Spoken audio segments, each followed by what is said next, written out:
Hello and welcome to Conversations with Future Educators. My name is Audra Chaney. I'm Elizabeth Moore. I'm Libby, Hawke. And I'm Nicolette Gordon. All right, let's get started. So we have the book Teaching Boys Who Struggle in School by Kathleen Palmer Cleveland. And this book is simply giving an overview of boys who are underachieving in school and how, as future educators, we can help motivate and engage them so that they can be successful in the classroom. We also looked up articles that support what Cleveland was saying in this book over various topics throughout the book. All right, cool. So she kind of divided this book into two parts. She kind of presented the problem that we're looking at, and then she also presented a solution. So let's talk about the problem. What's the problem here? The problem is that boys just struggle in school, and that a lot of the times boys can be disengaged in what they're learning because they don't want to seem girly or they don't want to lose their masculinity. Mm-hmm. And in our culture especially, there's this boy code that they often follow. So they're supposed to be superheroes, they're supposed to be super strong, no tears are allowed type thing. And so that often is related into the classroom, and that's going to affect how they're learning and their motivation to learn. Yeah, so boys who feel like that they don't really reach the boy code, that's kind of when they act out in school and when they bully and call each other's names. And it really gets in the way of their learning when they do that. Mm-hmm. Yes, and one of the articles that I found was focused on verbal abuse in 14 to 15-year-olds as a way to construct gender identity. So one of the topics, one of the focuses of this article was on how boys are supposed to be tough, cool boys, and in countless examples of interactions between boys, when one boy is verbally abusive of another, that second boy isn't supposed to be bothered by that abuse. They're supposed to laugh at it and then return some sort of a stupid comment, as it was called in the article. And this article also said that an untroubled attitude towards schoolwork was identified in a different study as one of the attitudes significant to being a popular boy alongside toughness, hardness, and being good at sports. And finally, this article talked about how violence is a way of constructing masculinity, saying that when other resources are lacking, breaking rules, refusing adults' regulation can both be used in construction of masculinity. Yeah, for sure. Good. That's really good. Yeah, and the author is just talking about this code and how to boys, being interested in school or loving reading and writing, that's a girly thing. So she talks about what boys need, even to kind of help them overcome this code. It's just really positive male role models in their life, and I think especially ones that maybe teach reading and writing to show that boys can be interested in that stuff too. Yeah. So I am working at a school, and there's this one student that with all the teachers are female teachers, and so there's this one student who we've constantly had a struggle with just being motivated to work with us and to get the work done. But recently we had a male teacher come in, and he worked with this student, and it was just an incredible transformation that happened.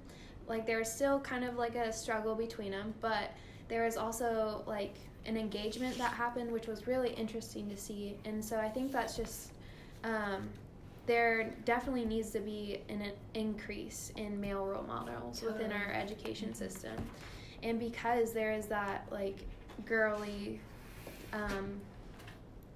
side to reading or whatever, what Audra was saying about having male role models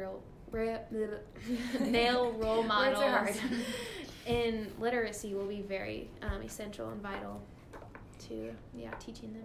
Yeah. I think a lot of the time too, I used to work at the Boys and Girls Club, and our male staff are usually more memorable than our female staff, because there are so many girls who just have that loving nature, nurture kind of feeling, and so they want to be there for kids. That's why women are usually teachers and women are usually nurses. But like when we would have boys come in and work with the boys, we saw more progress with report cards, more progress with just being a group of boys who work together and love together, and instead of picking on each other, they're playing together or coming up with games or doing things like that. And then when those male staff leave, you see an increase in bad behavior because that was someone that was consistent in their life that's now gone. Mm-hmm. So yeah, I definitely think that having more male models and representatives in education could really drastically improve the levels of school and or the successfulness, if that's a word, of boys in school. Yeah, absolutely. Yeah, and I definitely also appreciated what she said about bringing in male role models to come in and present how they use literacy and other academic areas in their jobs. So like she gave an example of a helicopter pilot or a firefighter coming in and saying why school is important. So even if we can't make more men want to be teachers, but we can invite people in to come and at least give a presentation on that. Absolutely, yeah. That's good. Let's talk a little bit more about this problem before we move to the solution, because what I found on this one article called "Stop Penalizing Boys for Not Being Able to Sit Still at School," it's saying that they're like boys are held back twice as more as girls are, and boys get into trouble more than girls do, and boys get expelled from preschool 5 times as more than girls do, and boys get diagnosed with learning disorders 4 times as more as girls do. Boys are more likely to drop out of school, and it goes on and on and on and on. So let's talk a little bit more about that problem. I definitely think one of the biggest issues in school, especially elementary schools and preschool, is that we're expecting way too much out of young kids. Like, 5-year-olds shouldn't have to sit still in a classroom all day long for 7 hours, and then if they have after school care, like for example the Boys and Girls Club, we would expect children to sit still for even longer while we gave them more lessons, more things to learn, more worksheets, more homework. And I just think that's an unfair expectation for children, because like that is such an important time in their life. Like, they don't have jobs. They aren't in upper level, like they're not in high school and they're not in college. They don't have a ton of responsibilities. They're learning, and we need to let them play. We need to let them have recess. Like, there are some schools where 5th and 6th graders don't have recess anymore, and I think that's just crazy.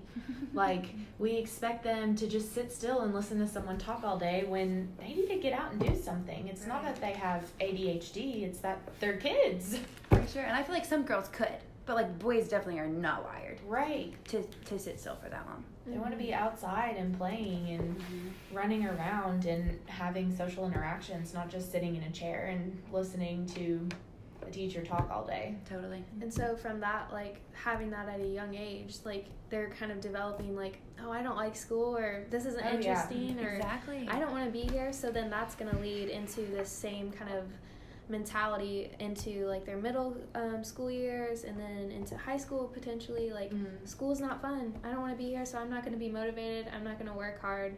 And and then they're not going to want to have any interest in college. Not that that's a bad thing, because I don't think everyone needs to go to college, but I mean, there are more competitive jobs where like people expect you to have a bachelor's degree, even an associate's degree. Like, that's still expected. And so if they grow up in school and they're just disengaged the whole time, they're not going to want to expand their education. Exactly.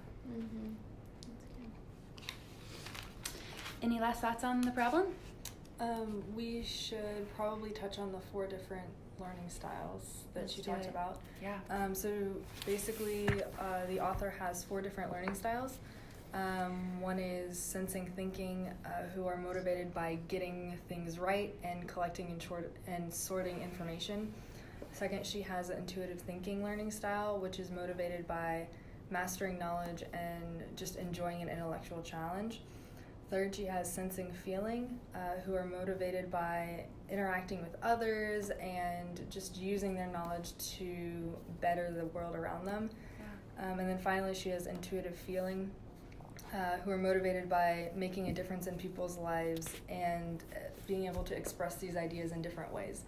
And so one of the other problems that she mentioned was that when a teacher's teaching style and an underachieving boy's learning style don't match up, they can come away with the conclusion that they just don't belong in school or they're not good at school. Yeah.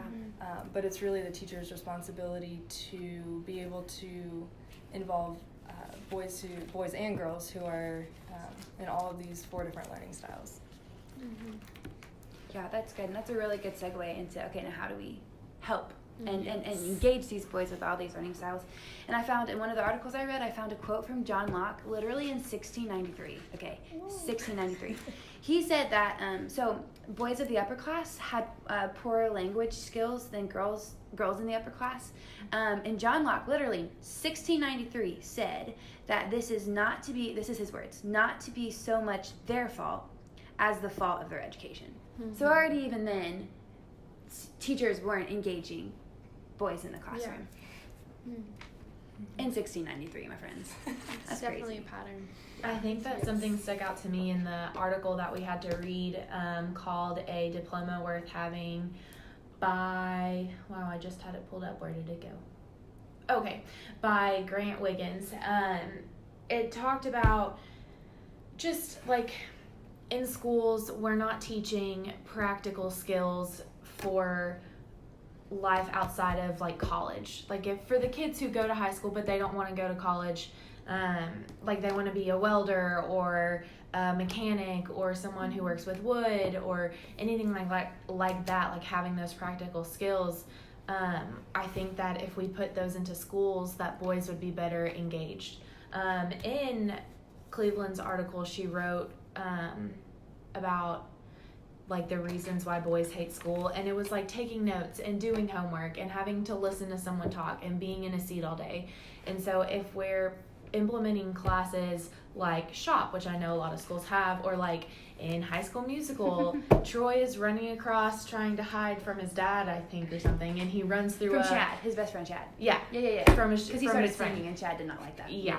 But he's running from him, and he runs through this shop that's in their high school, and they've got guys working on cars. Like, I think that is so cool, and that's something that I think a lot of boys would be more engaged in and would like doing, and so that would give them a better reason to come to school. And so They have that class that they really love, but they're also coming to school and they're going to be more engaged with their other classes like reading or English or social studies or math, because they're looking forward to going to that next class.